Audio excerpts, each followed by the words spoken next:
Hello guys, আমি আজকে আপনাদেরকে পালং শাকের ডাল করে দেখাবো। দেখুন, আমি এখানে একদম কচি কচি পালং শাক নিয়ে নিয়েছি। এই পালং শাকগুলো গোটা আমি এখনও ভালো করে কাটতে হবে।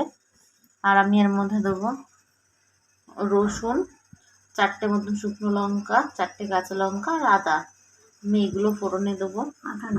আমি এখানে পালং শাক ডালের ফোড়ন দেওয়ার জন্য নিয়ে নিয়েছি রসুন, 4টে শুকনো লঙ্কা, 4টে কাঁচা লঙ্কা, আর আমি এখানে 150 গ্রাম মুসুর ডাল নিয়ে নিয়েছি। আর দেবো নুন আর হলুদ। তা চলুন প্রথমে আমি পালং শাকটাকে কেটে নিই আর ডালটাকে ভালো করে ধুয়ে সিদ্ধ করে নিই, তারপর আপনাদের দেখাচ্ছি। দেখুন, আমি এখানে ডালটা সেদ্ধ করে নিয়েছি। আমার ডাল সেদ্ধ হয়ে গেছে, পালং শাকগুলো আমার সব কাটা হয়ে গেছে। এদিকে আমি কড়াই বসিয়ে দিয়েছি গ্যাসে।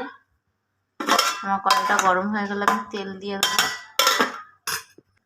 দেখুন, আমার কড়াইটা গরম হয়ে গেছে, এবার আমি তেল দিয়ে দিচ্ছি।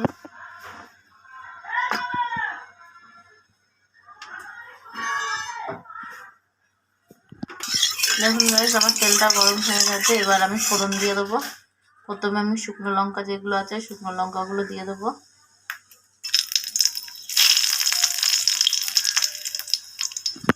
এবার আমি রসুনগুলোকে আমি থেতো করে রেখেছিলাম, সেই থেতো করা রসুনগুলো দিয়ে দিচ্ছি। এবার আমি 3টে কাঁচা লঙ্কা দিয়ে দিচ্ছি চিড়ে। এবার আমি ডালটা দিয়ে দেবো।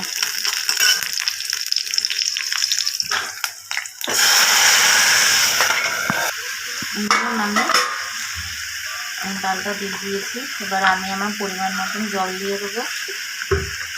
যে যেরকম ডাল ঘন রাখবেন বা যেরকম খাবেন সে সেরকম জল দেবেন।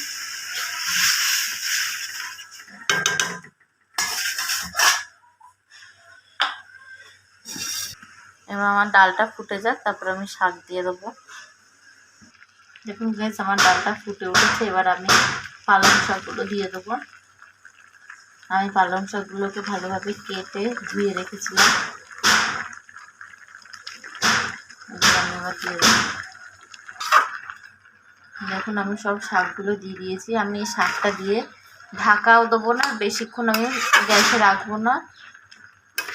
মানে ঢাকা দেবো, কিন্তু অনেকক্ষণ ঢাকা দিয়ে রাখবো না। আমি কিছুক্ষণের জন্য ঢাকা দিয়ে খুলে নেবো, কারণ এই পালং শাকের তাহলে কালারটা নষ্ট হয়ে যাবে, সবুজ ভাবটা চলে যাবে। আর যেহেতু এটা কচি, এই জন্য আমি বেশি ঢাকা দিই। তা চলুন 2 মিনিট পর আবার দেখা হচ্ছে।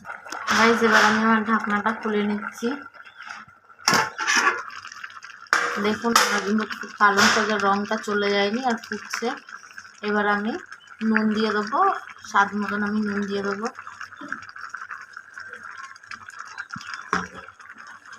আর হলুদ দিয়ে দেবো, একদম অল্প হলুদ দেবো।